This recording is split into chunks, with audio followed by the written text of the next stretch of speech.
I feel like a lot of society keeps people kind of trapped in this broke mindset. It's hard to kind of get ahead, right? Because of people investing in things when they don't have money, so they're in debt and they kind of stay in debt. What is necessary for people to break the broke mindset that society has kind of trapped people in that keeps them poor?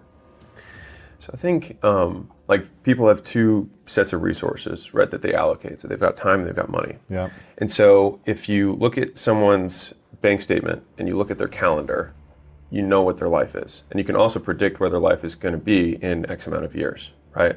And so if someone wants to change what their life is going to look like, you have to reallocate where you're investing the resources that you have. And so from a time perspective, people who are poor, in my opinion, spend a lot of time not doing stuff. And that sounds terrible to say, but like at the base level, they're distracted, they're not doing the procrastinating. right stuff. Right. Well, I would even say not doing anything. Just distracting them, Right. Playing Just video games. Netflix, et cetera, all that stuff, right? So there's like the basis, like they don't do anything. They're purely distracting themselves from their current state, which is hard because it's hard to confront reality. If you're like not happy, it's easier to just distract yourself, right?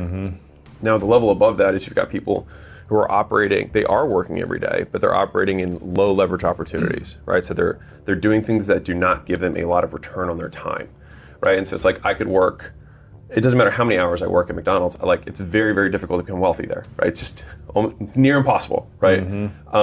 Versus like you could buy a building for $10 million and then sell it to somebody else for $11 million, just get the contract and make $1 million on the exchange. Super high leverage, right? From a time perspective, which is crazy for somebody who doesn't have money to even contemplate something like that. But the only way that happened, and that required no money, is skill, right? And so like that's an example of like it didn't require money to make that money. That's skill that's required to do that. And so first is the time, right? People are not doing stuff with the time that they have, or they're doing low leverage activities with the time they have. And then they're not trying to increase their output per unit time, which means investing in their skill set. So like one of the easiest ways to gain leverage on your time, and when I say leverage, just for everybody, like leverage is the difference between inputs and outputs in a system. So, Archimedes said, if you give me a lever long enough, I can move the world. And so to the same degree, if you have enough skills, you can do anything, right? And so skills give you leverage on your time. So you get more out of each unit of time. So if I'm a master cold caller, I will get more sales and calls booked for the same unit of time than somebody who sucks at it. Same time, more output. Right? But because they developed a skill at a masterful level. 100%. Yeah. And so when people are allocating their time, they're not by percentage, they're kind of like consuming their time rather than investing their time. So they're either doing nothing or they're consuming the time rather than putting time into getting higher returns on their time, which is education, right? And so education you can have from like the conceptual learnings, watching stuff like this, or the actual doing, right? And so you learn taking more action, 100%. Failing, messing up, feeling like an embarrassment in the actions. Yeah. The first 1,000 cold calls you make, the first 1,000 cold emails you do, the first 1,000 doors you knock on, the first 1,000, you'll learn more from that than you'll learn from every single book you read up to that point on the concept. You'll learn, right? And so people don't allocate nearly enough time to that in the beginning. And so I think one of the things that the formal education system did really well, that people poo-poo on it, is the idea of going into debt to gain education is something that fundamentally makes sense. Yes, but it's got to be the right education that can make you money. You got to get a return on it. Yes. That's the issue, right?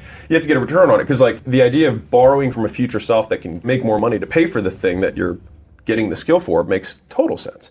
I think Elon was saying something about how Neuralink in the future, it's going to be such a competitive advantage that they could price it at whatever they want, because once you have it, you'll be so much more able than anyone who doesn't have it that you could so easily pay off the price of the thing. That's how it should work conceptually, right? Crazy. So education is supposed to work. Yes. And so this is the simplest example that I have. So a friend of mine has a 17-year-old daughter. She got a job at a bowling alley and she makes minimum wage. And he said, why don't you become a phlebotomist? And she was like, well, I don't want to spend the money.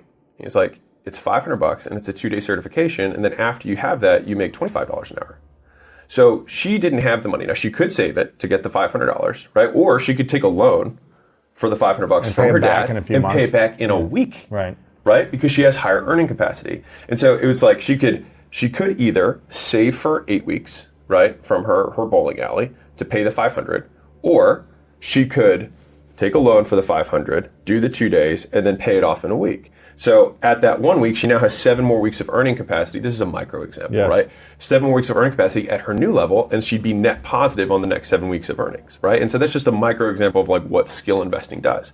And so that, because a lot of us talk about like, you got to get educated, you got to learn stuff, and like you learn stuff by doing it. And a lot of times you pay for that education or access to people who can teach you those skills, because a lot of people aren't going to give it to you for free. And that makes sense. It's okay. Like it took them time to learn the thing, and they compressed that time to give it to you. So I mean, that's why I'm if there's one thing that's my like life's mission, it's education. And so I was telling my coaching students last night on a call that I had with them that I have multiple coaches that someone was asking about mentors. Like, how do you find mentors? How often do you stay in touch with them? And I was like, listen, when I was broke, whatever it was, 15 years ago, just getting started in this space, I was lucky enough that I had a couple local mentors in Columbus, Ohio, that kind of had pity on me, but they saw that I had this hunger, this desire. I was like, I'll do whatever you tell me to do. And then I came back 2 weeks later and I was like, I did it. Here's the results. Here's where I failed. And that's a fuel for mentors to be like, I gave you wisdom, you took action, you got results. I'll give you some more feedback. But if you just keep asking and you don't act, we talked about this with a mutual friend we have, it's frustrating for a mentor. They don't want to give you that time. No. And I told him, I go, this is why I pay mentors. You know, there's a big guy in media that has a massive business that I messaged him. I'm an acquaintance with him. I said, hey, I would love to pay you for some coaching. He said, I'll just do it for you for free for 30 minutes. Now, I want to pay him because I want to be able to do it more frequently. He said, I'll give it to you for 30 minutes because he likes me, we're friendly, but I know I can't call upon him for 30 minutes every week. So now I'll go back in 6 months and say, I took action on everything you said in that 30 minutes. Here's our results. Can we do another call? And that's kind of like what you can expect with a mentor, is that type of opportunity, unless you have a serious bond and they just want to give of their time. But investing in it, like you said, is so much more powerful in getting that speed of information, in my opinion. Totally. The single highest return on investment thing I've ever done, and not to sound trite here, but I just like using scenarios. Like if I had taken all the money that I had spent on coaching, mentorships, courses, workshops, seminars, and put that in the S&P 500 when I, 10 years ago, right? The amount that I would have right now is inconsequential compared to what I currently have. And it's because I invested in something different. So rather than investing in the S&P 500, I invested in the S&P 500. So I took all of the excess cash that I had every single month, and rather than saying like, oh, I'm at a dollar cost average, I'm long term, I wait 4 years, whatever. I was like, I just don't make enough money. So like I could be the millionaire next door who saves every penny, doesn't go to Starbucks for my entire life, and have $2 million when I'm old, or whatever. For the last 10 years of my life. And literally enjoy nothing during that period of time. That doesn't sound like that's not a trade I wanted to make. And so I had a belief that I know I will work hard, and if I'm given the right tools, I will be able to implement them. And so I took all my extra money, and this is kind of, a lot of people might not necessarily agree with me on this, but it worked for me. So I put all of every dollar I had, even went into debt, to get access to communities and mentors and coaching programs and masterminds. Yes. And those were the biggest gifts of all. And it wasn't even just the biggest gifts I got from those wasn't even the education, but it was the perspectives on reality. It was people disproving things that I thought to be true. So I was like, this is the way the world is. And they were like, that's false. And my whole paradigm shifted because I had distortions of reality. I thought reality was different than it was. And so right now for people who are poor, it's because they actually don't see reality for what it is. Because the way they see reality, they see making money to be impossible or incredibly difficult, or it's only for a certain select people, not for them. Right? And it's just because they literally cannot see it.